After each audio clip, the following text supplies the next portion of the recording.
Welcome, everyone. You know that grueling 4-year wait for the 2026 World Cup is finally over, and let me tell you, day one absolutely delivered. Today we're doing a quick explainer on that electrifying first-half action between South Korea and Czechia. We're going to use some broadcast insights to really pull back the curtain on the tactics that completely defined those opening 45 minutes. Okay, let's dive right into this. You could literally feel the energy as the players walked out.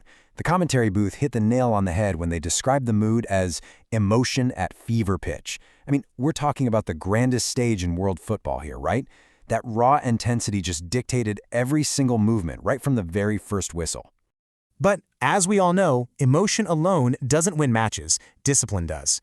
And what's super interesting is the contrasting yet equally intense mentalities here. South Korea's ambition? They wanted an absolutely unflawed, precise game plan. Czechia, on the other hand, demanded a highly structured, assured approach. Neither side was willing to give an inch, dropping the margin for error down to 0. Section 1. Fever pitch. The kickoff. The 4-year wait is over. Now, what's really interesting about the timeline of this half is how it gave us this perfect action-reaction narrative. It was wild. We moved so rapidly from a super tense kickoff right into an explosive early breakthrough. Then that immediately triggered Czechia's aggressive counterattacks before things finally settled into a really tense, narrow halftime lead.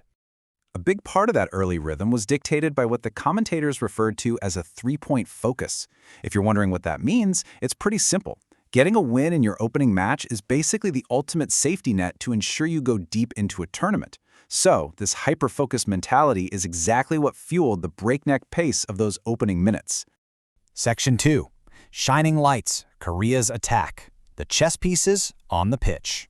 Right away, the broadcast picked up on 3 absolute standouts driving the South Korean machine.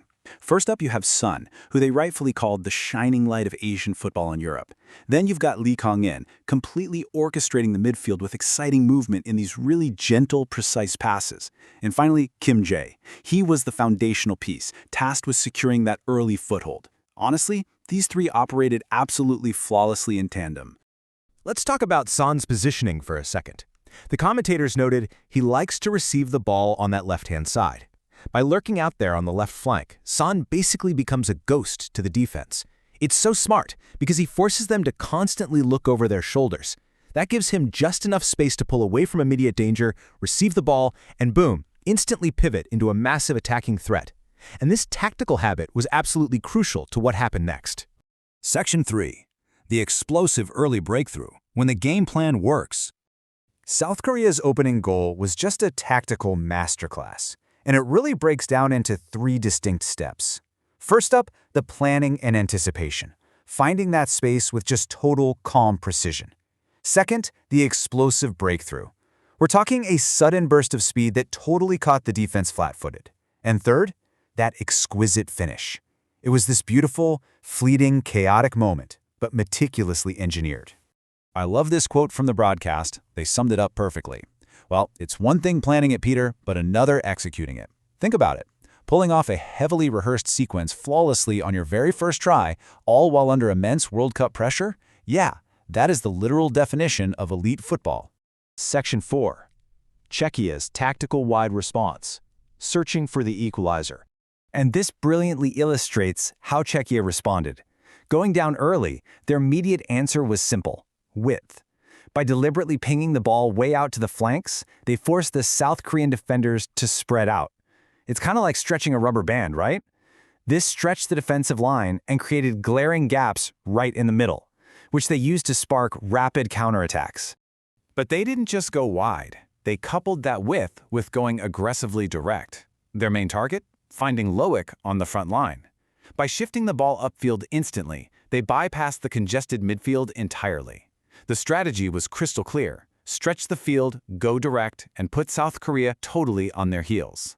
What emerged from this was a brilliant tactical tug-of-war. On one side, you've got South Korea's precise, heavily rehearsed attacking plays, and they're clashing head-on with Czechia's wide, urgent, and direct counterattacks.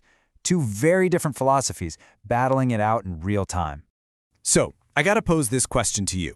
With South Korea striking so early and Czechia aggressively stretching the field like that, how exactly does a team successfully hold on to a narrow lead until the halftime break?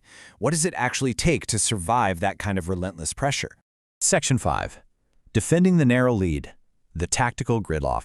Well, to survive it, South Korea had to pivot from being the aggressors into becoming an absolute fortress. The broadcast really praised their no-nonsense defending. Their positioning was completely spot on, which allowed them to make these absolutely crucial interceptions right when Czechia looked the most dangerous, effectively repelling those wide attacks. So the crucial point here is that despite Czechia finding Loak and whipping all these dangerous balls forward, the Korean defense was basically infallible. As the commentators put it so perfectly, time and again they are repelled. Every single question that the Czech attack asked was emphatically answered. But wait, South Korea wasn't just dropping anchor to survive the half. Right before the break, Son found a tiny sliver of space and unleashed this late strike that forced a desperate, and I quote, no routine save from the Czech keeper. It was a stark reminder that, even while defending, South Korea remained a lethal counter threat. And that brings us to the break. South Korea heads to the locker room clinging to that narrow lead, but the massive question remains.